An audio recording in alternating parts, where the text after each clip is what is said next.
बिल्कुल सुन्नतों के मुताबिक। कहें सुभान अल्लाह। मुझे लगा ये कोई हाफिज है, मौलाना है, मुफ्ती साहब है, तो लोगों ने बताया हजरत ये मुफ्ती साहब नहीं है, ये आलिम साहब नहीं है, ये हाफिज साहब नहीं है, बल्कि ये करोड़पति बाप की करोड़पति औलाद है, जो है तो कारोबारी मगर सच्चा आशिक रसूल है। एक वक्त की भी नमाज इसकी नहीं छूटती। आप मुंबई में जाकर के देखो, लोग करोड़ों का कारोबार करते हैं, लेकिन जब नमाज का वक्त हो जाता है तो एक वक्त की उनकी नमाज कज़ा नहीं होती।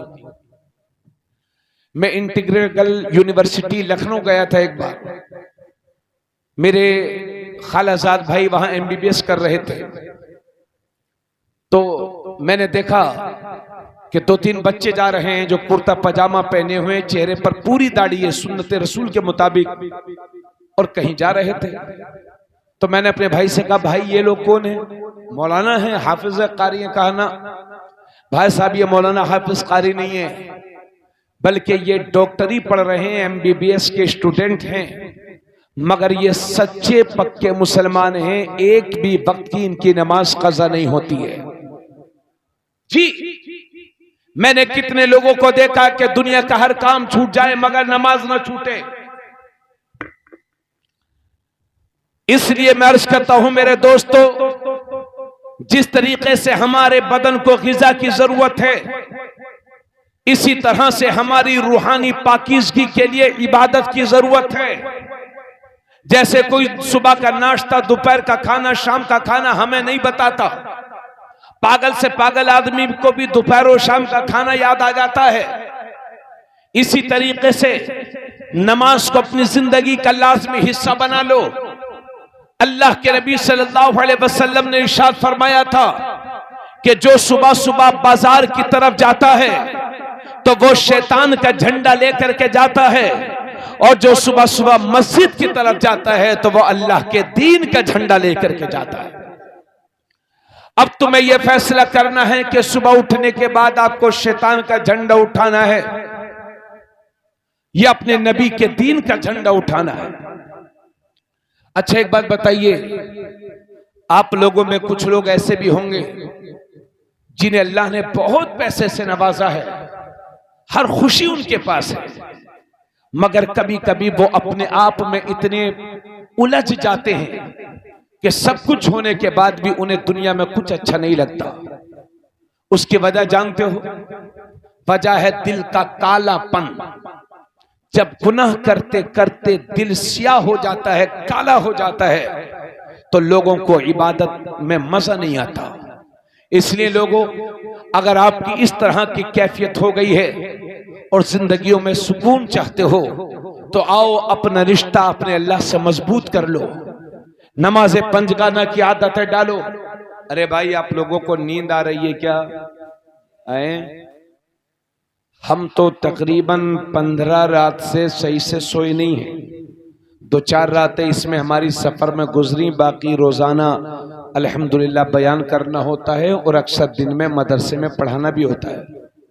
मैं रात के 4 बजे जाऊं या सुबह के 5 बजे, 7:30 बजे मदरसा चला जाता हूं और 1:30 बजे तक, 1:30 बजे तक मैं मदरसे में अल्लाह का शुक्र पढ़ाता हूं। 400, 350 किलोमीटर सफर करके, यानी एक तरफ से 350 किलोमीटर जाना और फिर आना। मैं महीने में इस तरह के कई प्रोग्राम ऐसे करता हूं जिसमें 400 किलोमीटर, 500 किलोमीटर, 600 किलोमीटर सफर करने के बाद भी मैं अपने मदरसे पहुंचता हूं। तो आपसे ज्यादा मेरी तबीयत में थकावट है, लेकिन मैं आपसे गुजारिश करूंगा कि थोड़ी देर हमारा बयान आप हजरात और सुने, और सिर्फ सुने ही नहीं बल्कि उस पर अमल की भी कोशिश करें।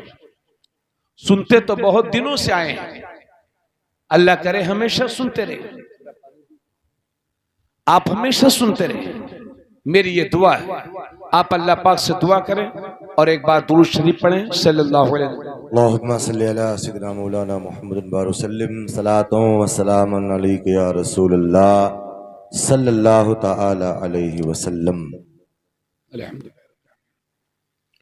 आका करीम सल्लल्लाहु अलैहि वसल्लम फरमाते हैं, जो सुबह सुबह बाजार की तरफ जाता है तो वो शैतान का झंडा लेकर के जाता है, और जो सुबह सुबह मस्जिद की तरफ जाता है तो वो अल्लाह के दीन का झंडा लेकर के जाता है। और इस बात को भी गौर से सुनिएगा, ये बुखारी शरीफ की हदीस है। अल्लाह के नबी सल्लल्लाहु अलैहि वसल्लम ने एक मौके पर इरशाद फरमाया, ए लोगों, मेरा ये दिल करता है कि किसी आदमी से कहूं कि लकड़ियों को इकट्ठा कर दे, और जब लकड़ियां इकट्ठा हो जाएं तो हुजूर फरमाते हैं फिर मेरा ये दिल करता है कि किसी आदमी से कहूं कि लकड़ियों में आग लगा दे, और जब लकड़ियों में आग लग जाए हुजूर फरमाते हैं फिर मेरा ये दिल करता है कि किसी आदमी से कहूं कि अजान पढ़ दे, और जब अजान हो जाए फिर मेरा ये दिल करता है कि किसी आदमी से कहूं कि नमाज पढ़ाए, इमामत करे। और जब सब लोग नमाज पढ़ने लगे, इमाम नमाज पढ़ाने लगे, हुजूर फरमाते हैं फिर मेरा ये दिल करता है कि उस आग को उठाऊं और उन लोगों के घरों को आग लगा डालूं जो मस्जिद में नमाज पढ़ने के लिए हाजिर नहीं हुए।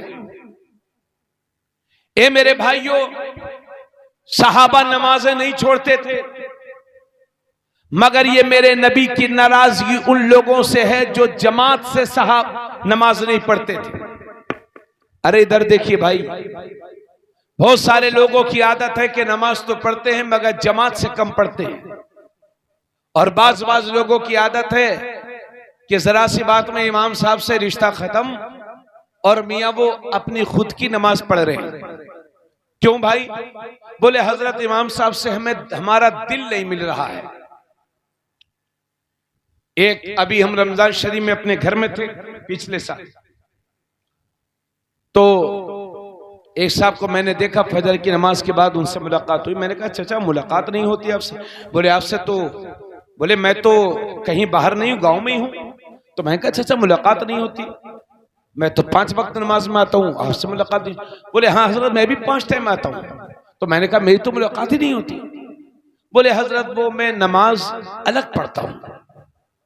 मैंने कहा क्यों भाई साहब, आप क्यों नमाज अलग पढ़ते हैं? तो मैंने कहा देखिए, अगर इमाम में कोई शरई कमी है तो आपकी भी नमाज नहीं होगी, हमारी भी नमाज नहीं होगी। आप हमें बता दीजिए, या तो हम उनसे कहेंगे कि अपनी गलती सुधार लें, और वरना हम उनसे माजरत चाहेंगे कि हजरत हम आपके पीछे नमाज नहीं पढ़ सकते। तो अगर शरई गलती है तो हम भी पढ़ना छोड़ देंगे, और अगर शरई गलती नहीं है, सिर्फ आपका अपना कोई मामला है, तो ये तो सख्त महरूमी है कि आप रमजान शरीफ के बाबरकत महीने में सब जमात से नमाज पढ़ रहे हैं और आप तन्हा पढ़ रहे हैं, जमात की फजीलत आप छोड़ रहे हैं। तो वो साहब कहने लगे हाँ हजरत कोई बात है। मैंने कहा बात बताइए। तो बोले नहीं वो कोई बात। मैंने कहा चाचा बताइए तो सही। बोले मेरा इमाम साहब से दिल नहीं मेल खा रहा है। मैंने कहा क्या हुआ इमाम साहब से आपका दिल क्यों नहीं मिल रहा है? तो कहने लगे हजरत एक दिन मैं वहां खड़ा था, इमाम साहब वहां से गुजरे, उन्होंने मुझे सलाम नहीं किया, इस वजह से मेरे इमाम साहब से दिल नहीं। तो मैं कहा चाचा आप ही सलाम कर लेते। आका करीम सल्लल्लाहु अलैहि वसल्लम फरमाते हैं जब दो मुसलमान आपस में मिलते हैं तो उनमें पहले सलाम वो करता है कि जिसका रिश्ता अल्लाह से मजबूत होता है, जिसका ताल्लुक अल्लाह से मजबूत होता है। अल्लाह का नेक बंदा वो है जो पहले सलाम करे। तवज्जो चाहूंगा। तो मैंने कहा आप ही कर लेते। मैंने कहा चाचा चलिए मैं आपकी दुआ सलाम करवाता हूं, आप नमाज रमजान शरीफ जैसे महीने में आप जमात छोड़ रहे हैं। तो बोले हजरत वो मेरा मेल खा ही नहीं रहा है दिल। तब मेरे जहन में सवाल आया कि तुम्हारा लड़का शराब पिए तब भी तुम्हारा दिल मेल खा रहा है, वो जुआ खेले तब भी तुम्हारा दिल अपने बेटे से मिल रहा है, वो हराम काम करता फिरे तब भी अपने बेटे से तो मिल रहा है, मगर जो कुरान का हाफिज है, दीन का आलिम है, उससे तुम्हारा दिल मेल नहीं खा रहा है। ये सख्त महरूमी का सबब है। अल्लाह के नबी सल्लल्लाहु अलैहि वसल्लम ने इरशाद फरमाया, जो शख्स जमात से नमाज नहीं पढ़ता वो मलऊन है, मलऊन। इसलिए लोगों नमाजें पढ़ा करो, जमात से पढ़ा करो।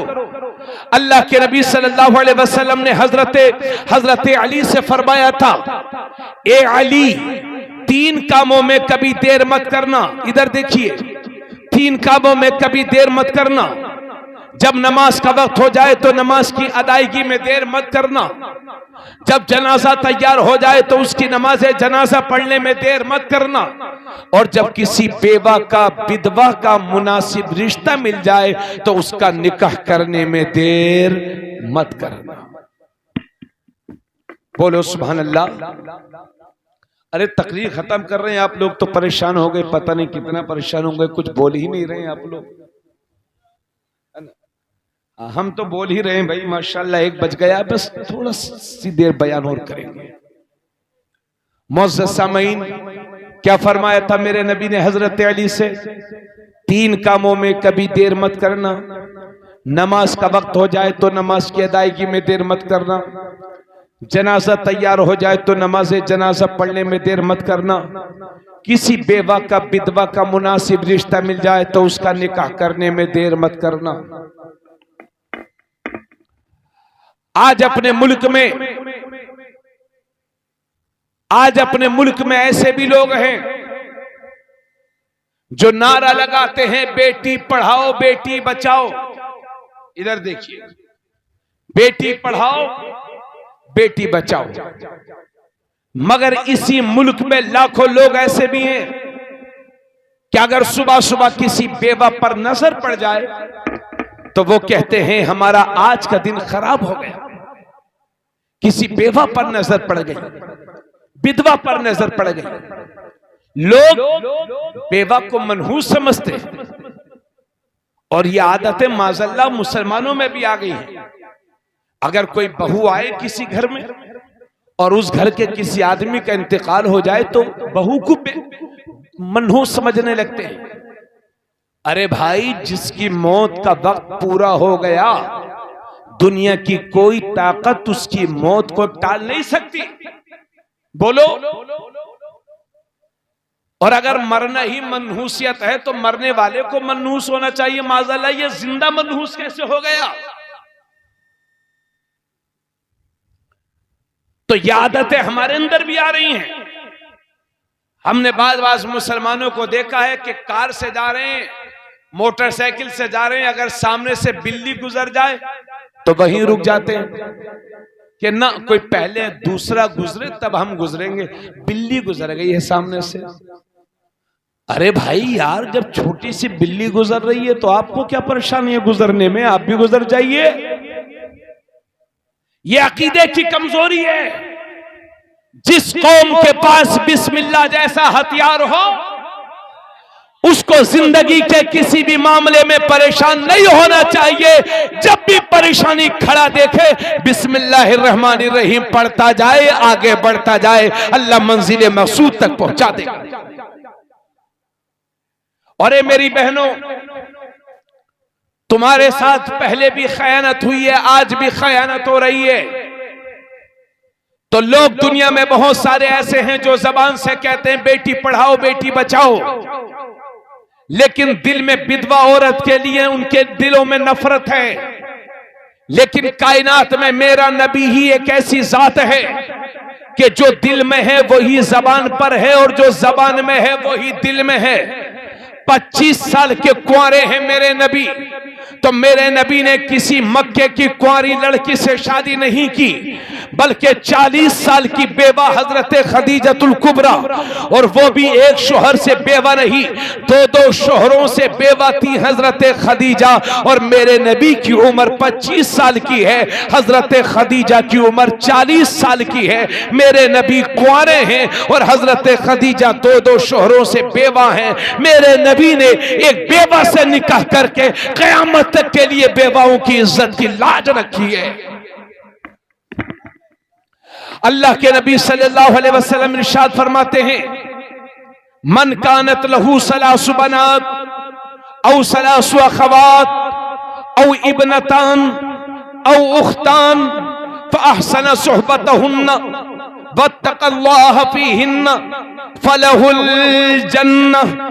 अल्लाह के नबी सल्लल्लाहु अलैहि वसल्लम इरशाद फरमाते हैं कि अल्लाह ने जिसे 3 बेटियां दी या 3 बहनें दी या 2 बेटियां दी या 2 बहनें दी और उसने अपनी बेटियों के साथ या बहनों के साथ अच्छा सुलूक किया, उनके हुकूक अदा कर दिए, उनकी किफालत करी, उनकी परवरिश करी और जब वो जवान हो गई तो शादी कर दी।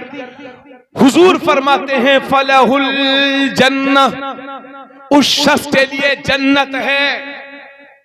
अरे बेटियों वालों मोहब्बत से बोलो सुभान अल्लाह, बहनों वालों मोहब्बत से बोलो सुभान अल्लाह। आका करीम सल्लल्लाहु अलैहि वसल्लम फरमाते हैं, तिर्मिज़ी शरीफ की हदीस है, जिल्द सानी में है, हुजूर फरमाते हैं मन इब्तुलिया बिशैइन मिनल बनात फसबर अलैहिन्ना कुन्ना लहू हिजाबम मिनन नार। अल्लाह ने जिसे बेटियां दी और उसने अपनी बेटियों पर सब्र किया, उनकी परवरिश कर दी, जवान हो गई तो शादी कर दी। आका फरमाते हैं उसकी ये बेटियां कयामत के दिन अपने बाप के लिए जहन्नम से पर्दा बन जाएंगी। यानी बाप के आमाल इस काबिल होंगे कि जहन्नम में लेकर के जाएं, लेकिन ये हमारी बहनें हमें जहन्नम में जाने से बचा लेंगी, हमारी बेटी हमें जहन्नम में जाने से बचा लेंगी।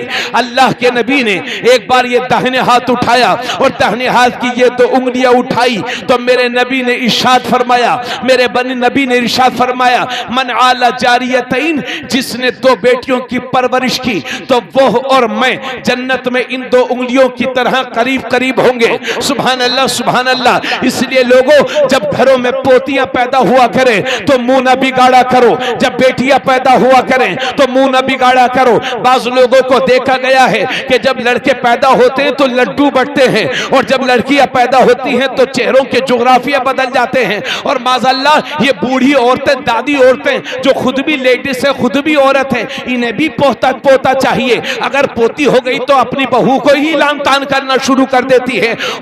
और उल्टे जहनों की ये आधी दिमागों की ये बूढ़ी औरतें, इन्हें कब अल्लाह जाने शऊर आएगा। इसलिए बेटियों के आमद पर अपने चेहरों को बिगाड़ा ना करो, खुशदिली के साथ कबूल किया करो। मेरे नबी ने दुनिया को अदब सिखाया है बेटी का। मेरे नबी जब कभी भी तशरीफ फरमा होते और हजरत फातिमा आ जाती तो मेरे नबी अपनी बेटी के लिए खड़े हो जाया करते थे और अपनी जगह पर अपनी बेटी सैयदा फातिमा ज़हरा को बिठाया करते थे।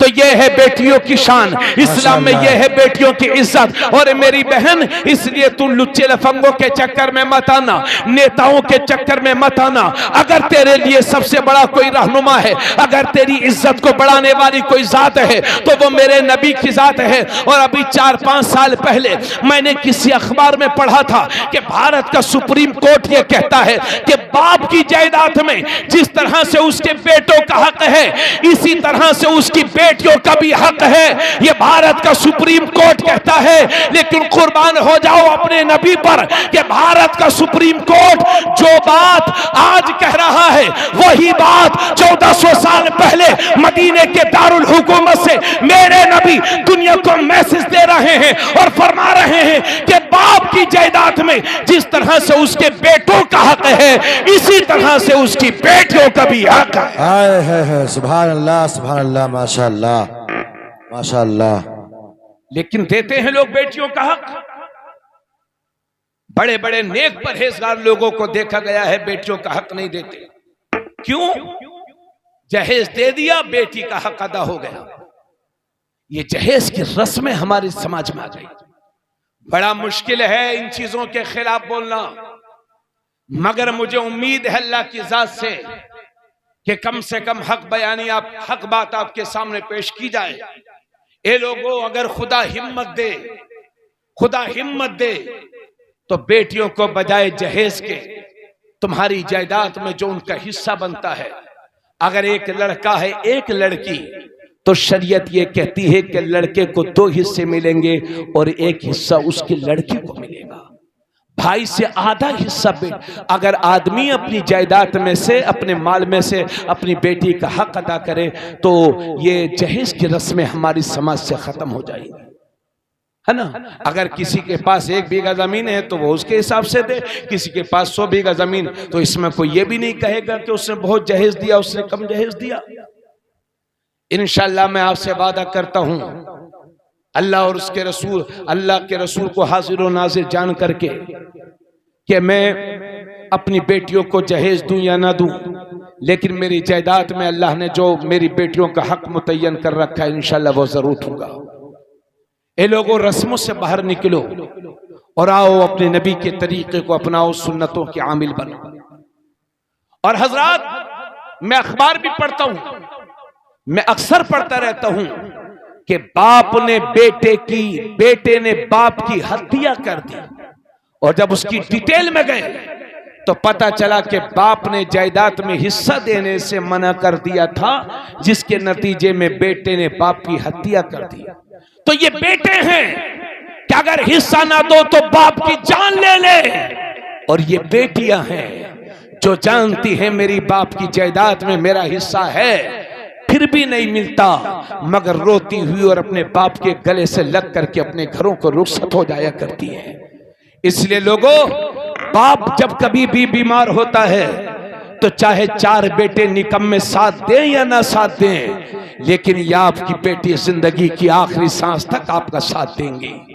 इसलिए अपनी इन बेटियों को कदर की निगाह से देखा करो, इज्जत की निगाह से देखा करो। और इधर 2, 4, 5 साल से, इधर 6, 7 महीने से हम देख रहे हैं, वो मेरठ में कांड हुआ था। एक लड़की थी जिसका नाम था मुस्कान, उसने एक लड़के से मिलकर के, जो दोनों नशे के आदी थे, अपने शोहर को इंग्लैंड से, लंदन से बुलवाया और अपने शोहर की जान ले ली। कितने हादसे ऐसे हो रहे हैं पिछले कई महीनों में कि बीवियों ने अपने शोहरों की जान ले ली। अखबारों में पढ़ रहे हैं आप, शोहरों, और मीडिया पर देख रहे हैं आप। मेरी कौम की बेटियों, तुम रसूलुल्लाह की वफादार बन के रहना और हुजूर की शरीयत पर अमल करते रहना। ये दुनिया की देख हम देख, ये मोबाइल के जरिए से या अखबार के जरिए से खबरें पढ़ करके कभी गुमराह मत होना। मेरी बहन, तुम्हारे नबी इरशाद फरमाते हैं कि अगर अल्लाह के सिवा किसी को सजदा करना जायज होता तो मैं औरतों को हुक्म देता कि अपने शोहरों को सजदा करो, मगर अल्लाह के सिवा किसी के लिए सजदा करना जायज तो नहीं है, इसलिए सजदा तो नहीं करेंगी। मगर इससे पता चलता है कि शोहर की इज्जत एक बीवी के लिए कितनी ज्यादा अहमियत की हामिल है। अल्लाह के नबी सल्लल्लाहु अलैहि वसल्लम ने एक मौके पर इरशाद फरमाया, तुम में बेहतरीन मुसलमान वो है, बेहतरीन मुसलमान वो है जो मुकम्मल ईमान वाला है, और तुम में से बेहतरीन इंसान वो है जो अपनी बीवियों के लिए नरम दिल रखता है। ये लोगों, बाहर वालों की 70 माफ करते हो, घर वाली की 2-4 ही माफ कर दिया करो। और ये मेरे भाइयों, जिस तरीके से औरतों पर शोहर के हुकूक हैं, इसी तरह से शोहरों पर भी औरतों के हुकूक हैं।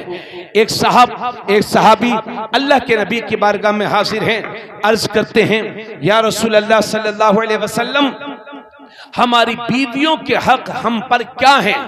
तो अल्लाह के नबी फरमाते हैं, तुम्हारी बीवी का हक तुम्हारे ऊपर यह है कि जैसा तुम खाओ वैसा उन्हें खिलाओ, जैसा तुम पहनो वैसा उन्हें पहनाओ, और अगर किसी शरई जरूरत के तहत मारना पड़ जाए, हुजूर फरमाते हैं अपनी बीवी के चेहरे पर ना मारो और उससे गाली मत दो, और घर के सिवा कहीं तन्हा छोड़ करके मत जाओ। यह है मेरे नबी का वाज़ेह पैगाम। आखिरी बात, लेकिन बड़ी नाउम्मीदी के साथ मैं कह रहा हूं, उम्मीद के साथ और बड़े अफसुर्दगी के साथ ये अर्ज कर रहा हूं कि आज हमारे घरों की इन औरतों ने बेपर्दगी का ऐसा बोलबाला किया है कि मत पूछिए।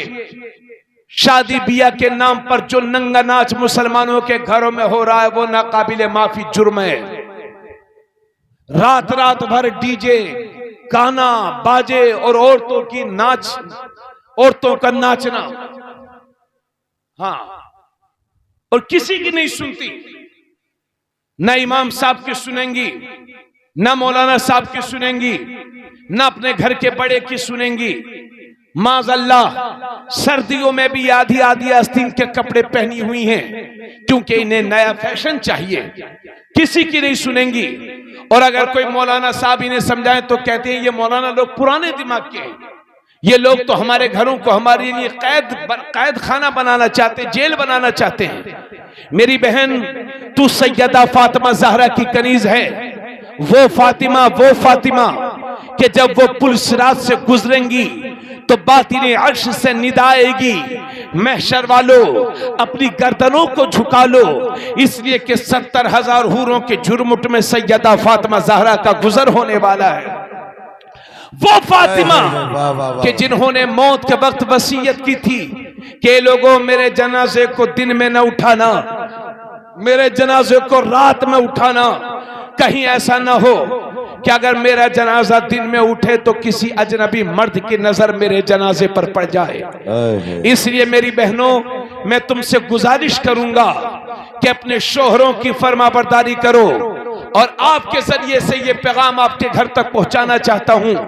जाकर के मेरी बहनों को बता दो, अपनी बेटियों को बता दो, अपनी बीवियों को जाकर के बता दो, अपने घर में जहां तक हो सके इस मैसेज को आम करो कि अब वो पर्दे में रहें। पर्दा उनके लिए जीनत है, हिजाब उनके लिए जीनत है। और आजकल माज़अल्लाह ऐसा भी देखा जा रहा है कि इन मोबाइल के जरिए से एक एक शादीशुदा औरत और एक एक शादीशुदा मर्द कई अजनबी लोगों से ताल्लुकात रखते हैं।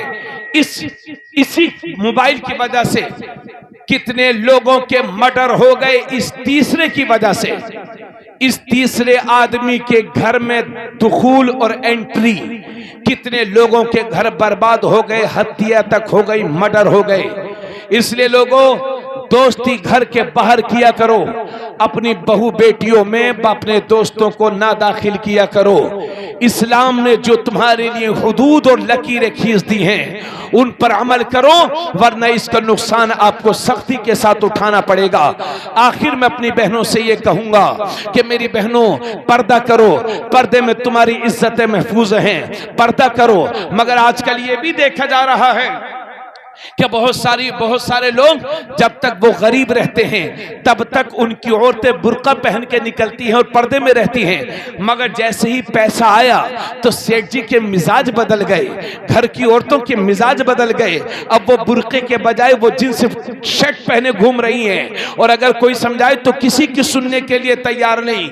और एक दिन वो भी आया कि सेठ जी की बोली भी बदल गई। अब सेठ जी कह रहे हैं कि साहब, आंखों का पर्दा नहीं होता, दिल का पर्दा होता है, दिल अच्छा होना चाहिए। तो सेठ जी सुन लीजिए अपने नबी की हदीस, ये तिर्मिज़ी शरीफ की हदीस है। अल्लाह के नबी सल्लल्लाहु अलैहि वसल्लम तशरीफ फरमा है और मेरे नबी की दो बीवियां मेरे नबी की खिदमत में हाजिर हैं। और सामने से एक सहाबी आ रहे हैं, उनका नाम है हजरत अब्दुल्ला इब्ने मक्तूम। उनकी ज़ाहिरी बसारत जा चुकी थी, वो नाबीना थे, वो देख नहीं पाते थे। अब मेरे नबी तशरीफ फरमा है, हजरत उम्मे सलमा और हजरत ज़ैनब, ये मेरे नबी की दोनों बीवियां हैं और मेरे नबी के करीब में खड़े हुए हैं। इतने में नबी क्या देख रहे हैं कि हजरत अब्दुल्ला इब्ने मक्तूम मेरे नबी के घर की तरफ आ रहे हैं। अब्दुल्ला इब्ने मक्तूम नाबीना थे, वो देख नहीं पाते थे। जब मेरे नबी ने देखा कि अब्दुल्ला इब्ने मक्तूम आ रहे हैं तो अपनी दोनों बीवियों से फरमाया,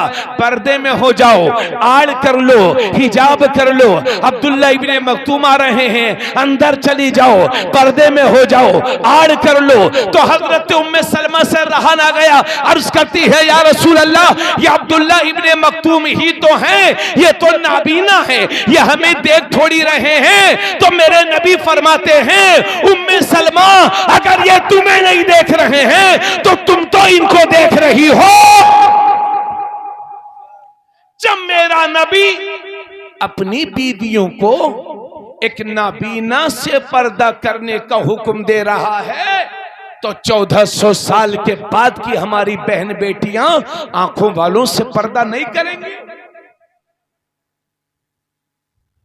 और ऐसा आलम है, ऐसा आलम है, माफ करिएगा बिल्कुल आखिरी बात है, ऐसे हालात हैं कि अगर किसी आदमी का इंतकाल हो जाए, घर में किसी का इंतकाल हो जाए, तो हम देखते हैं कि दो औरतें इधर रो रही हैं, दो औरतें इधर बैठी हैं, दो औरतें इधर बैठी हैं। यानी अगर कोई आदमी मर गया, किसी का इंतकाल हो गया, तो देख रहे हैं कि बहू अलग रो रही है, बेटी अलग रो रही है, नवासी अलग रो रही है, पोती अलग रो रही है, और दो चार पड़ोस की औरतें वो भी आ गई हैं, वो भी साथ में रो रही हैं। और ऐसा रोना, माज़अल्लाह ऐसा रोना कि बाल बिखरे हुए हैं, दुपट्टे का पता नहीं, सीना खुला हुआ है और हाय तौबा मचाई हुई है। लोग आ रहे हैं तो देख रहे हैं कि एक जनाजा ये लेटा हुआ है और दो चार बेहयाई के जनाजे ये निकले हुए हैं। इस तरह की बेपर्दगी होती है। सीखो मेरे नबी की सहाबिया से, सीखो मेरे नबी की सहाबिया से। नाम है उनका हजरत उम्मे खल्लाद। उनका जवान बेटा मेरे नबी के साथ जंग में गया हुआ था और वो वहीं पर शहीद हो गया,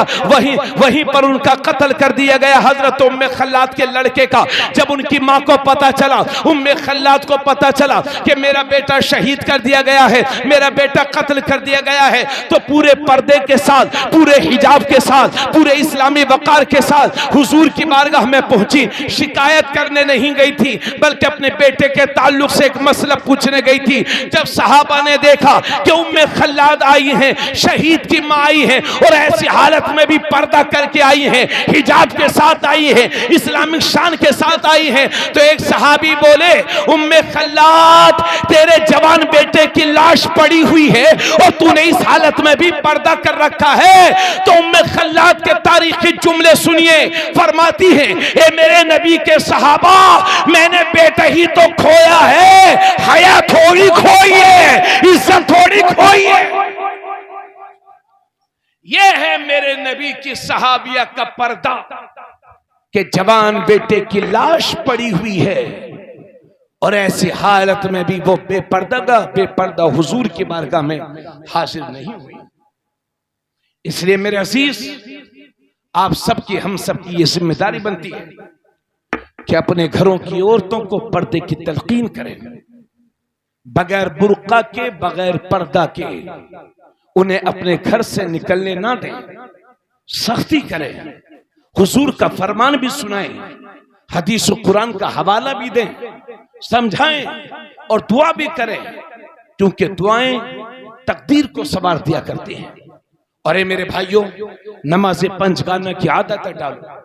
अगर आपका बच्चा गलत सोबत में पड़ गया है, माशाअल्लाह शराबियों, जुआरी, देखिए एक दिन में कोई शराबी नहीं बनता। पहले आदमी गंदे लोगों की सोबत में एक दिन जाता है, फिर दूसरे दिन जाता है, फिर एक दिन वो आता कि वहीं बैठने लगता है, फिर एक दिन वो भी आता कि थोड़ी सी पीता है, शर्मा शर्मा के छुप छुप करके, फिर एक दिन वो आता है कि गंदे लोगों की सोहबत उसे पूरी तरह से शराबी और कबाबी बना देती है। लोगों, इसलिए लोग अपने बच्चों के पहले कदम को बुराइयों की तरफ उठने से बचाओ, क्योंकि गंदे लोगों की सोहबत में जाएगा तो शराबी बनेगा, जुआबाज बनेगा, सूदखोर बनेगा। इसलिए हलाल खाओ, हलाल खिलाओ, नमाज़े पंजगाना की आदत डालो, हालात से घबराओ मत, खुदा की रहमत तुम्हारा साथ देगी। बस अपने अमाल को दुरुस्त कर लीजिए कि मोहम्मद से वफा, तूने तो हम तेरे हैं, ये जहां चीज़ है, क्या लोहो कलम तेरे हैं, कत्ले हुसैन असल में मर्गे यजीद है, इस्लाम जिंदा होता है हर करबला के बाद। पर्दा और हक को हक कहना, गलत को गलत कहना, यही हुसैन का मिशन है, यही करबला का मकसद है। इंसान को बेदार तो हो लेने दो, हर कौम पुकारेगी हमारे हैं हुसैन। शाहस्त हुसैन, बादशाहस्त हुसैन, दियस्त हुसैन, दीपनाहस्त हुसैन, सरदाद नदाद दस्त दर दस्त यजीद, हक्का के बिनाए ला इलाह हस्त हुसैन, वमा अलैना इल्लल बलाग। अस्सलामु अलैकुम व रहमतुल्लाहि व बरकातुहू।